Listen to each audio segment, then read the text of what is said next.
Tonight, I want to talk about a term that gets used a lot in recovery and sometimes gets misunderstood, and it's the term letting go. And just to illustrate it, I came across somebody that was asked to just evaluate a treatment program that they had gone through, and their comment was just to me very thought provoking. They said, well, it seems like if I'm going to recover, I got to let go of everything. I got to let go of all the people of my life. I got to let go of all the activities that I used to do. I got to let go of all the places I used to go to. Just everything I have to let go. So this term letting go has become really kind of a buzz term, a faddish term. And what tends to happen when you get buzz terms is they get overworked.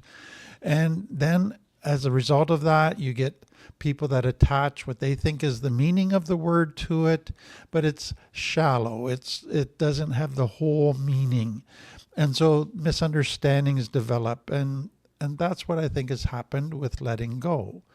So just to help kind of appreciate what this person was going through, it's what they were saying was when they think of this stuff that are told they got to let go of people, activities, different things in their life, they said, I wouldn't have a problem letting go of something if it was all bad. If it was just very obvious, it did me zero good, it hurt me only. But the things that I have to let go of, some of the people, yeah, they had some bad parts that led me in bad directions, but they were also some really good people that helped me, that met some of my needs, that were a source of safety at times, that helped me survive. That there was some good stuff that happened with those people. There was some good connection. There wasn't just bad things. So it's a mix of good and bad. And to let go of that, what does that mean? Does that mean I just dump everything even though there was a lot of good in it? And so you can see some of the confusion that can come out of this term. And so what I want to do is really explore this from a bunch of different perspectives to really try to capture the meaning of this letting go term. Because to me, I don't want to get rid of the term. It's an important term. So let me begin with a perspective that I've come to see over the years working in this field. When I first started in this recovery field, I quickly began to see a pattern with many people coming into recovery, and their lives were falling apart. And as happens for most of us when we've got pain and trouble and our lives are falling apart, we self-diagnose. We try to figure out what's wrong. And so a lot of people that came into recovery thought they had figured out why their life was falling apart. They thought they had figured out the main issue that was causing all of their problems. The problem is that they misdiagnosed it. But let me give you some examples. I have heard so many people say, my life is a mess right now because I fell into drug and alcohol addiction or gambling addiction. Addiction is my problem. If I can just stop using drugs, alcohol, gambling, whatever, then all my problems will go away. All my relationships will be happy. My life will be good. And so they're seeing that their main problem is addiction. And if they just stop using, then everything's going to be fixed. That is a misdiagnosis. Yes, addiction is part of the problem, but it's not the main issue that's causing all of the problems. Another example is I've had many people that I've worked with in addiction, and they begin to go, okay, here's the reason why I use drugs. The reason I use drugs is I'm just a partier, a happy going extrovert that just loves parties and celebrating, and that's how I became addicted. Or I succumb very easily to peer pressure. I have trouble saying no to people because I'm such a good person. And so I just say yes to drinking when people offer me stuff, and then I get drawn into addiction. So those are the reasons why I ended up an addict.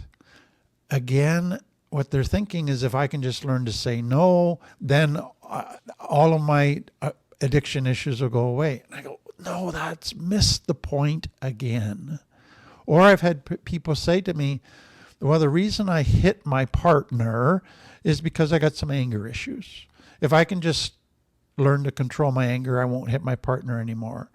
In their minds, what they are thinking as they've diagnosed themselves is, I need to let go of one thing. Because there's only one thing that's causing all of my problems. I need to let go of that. It's a very simplistic way of looking at things. It's based on misdiagnosing the picture, and so it seldom works. It seldom brings about true recovery, true healing. What they need to be able to do is expand their perspective, to get some help in diagnosing their problem, to see the deeper issues underneath the things that they have diagnosed as the problem, and to begin to realize that there's many things that are also part of this problem, even thousands of things that all contribute to this problem. Those are the things that they're going to have to look at letting go, changing the relationship with, if they want to make it in recovery.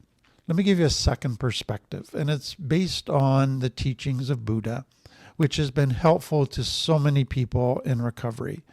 So in very simplistic terms, one of the things that Buddha emphasized was that many of the problems that people struggle with in life is because they've developed an unhealthy attachment to a something, an activity, a person, a thing. And so if they are going to get healthy and happy, they have to let go of unhealthy attachments. So let me give you some examples based on what Buddha witnessed in his own culture. So people developed an attachment to things. So they thought, if I had this thing, then I'd be happy. Or they had this thing and it really seemed to make them happy for a while. And so they said, I got to hang on to this thing if I'm going to remain happy. What came out of that was a desire for things as the way to happiness. Get the right external world, then I'll be happy. So I need this and this and this if I'm going to be happy. That then did not result in happiness. It resulted in greed. It resulted in discontent. It resulted in always, if only I had this, if only I had this. And so what Buddha began to realize is there's an attachment that's not healthy here to things. It's not based on facts. It's based on a misunderstanding about happiness. And so if a person's going to get truly happy, they got to be able to let go of all of these things that they're making the basis of their happiness. Other people, Buddha realized, formed unhealthy attachments with people. It resulted in them being overly dependent on a person to meet all of their needs. That then prevented them from growing up. That resulted in stunted growth. That resulted in an inability to think for themselves, to make decisions for themselves. That resulted in being willing to put up with stuff in a relationship that was very unhealthy, that kept them unhealthy, and refusing to grow up and change because they didn't want to lose the relationship. And so an unhealthy attachment to another person could do a lot of damage to a person. And so the whole point that Buddha was focusing on was, if you are going to get healthy, if you are going to be truly happy, you have to let go of unhealthy attachments. Now, he didn't use the language that we would use today, but what he was wanting people to realize is letting go is a huge part of getting healthy. But the focus is letting go of unhealthy attachments. Now, I just want to comment on this because a lot of people, I think, have taken what Buddha taught and really focused, I think, in a way that's out of balance. And it's basically let go of everything. You don't need anybody. You don't need anything. Just let go. Then you'll be happy. What the research is showing us, and this to me is so critical for people in recovery, is yes, part one is I need to let go of unhealthy attachments, but there's a part two. And part two is I need to create healthy attachments. I need to attach to the right things and have a healthy relationship with those things and those people. And so I'm letting go of unhealthy attachments so that I can replace them with healthy, with even better things. That is the key to recovery. So it's not just focusing on the negative. Oh, you got to let go, you got to let go. It's no, you got to let go of unhealthy attachments. It's about attachments. Am I attached to unhealthy things in unhealthy ways? If that's the case, let it go. It's all about developing healthy attachments. You can't recover without healthy attachments. That is so critical.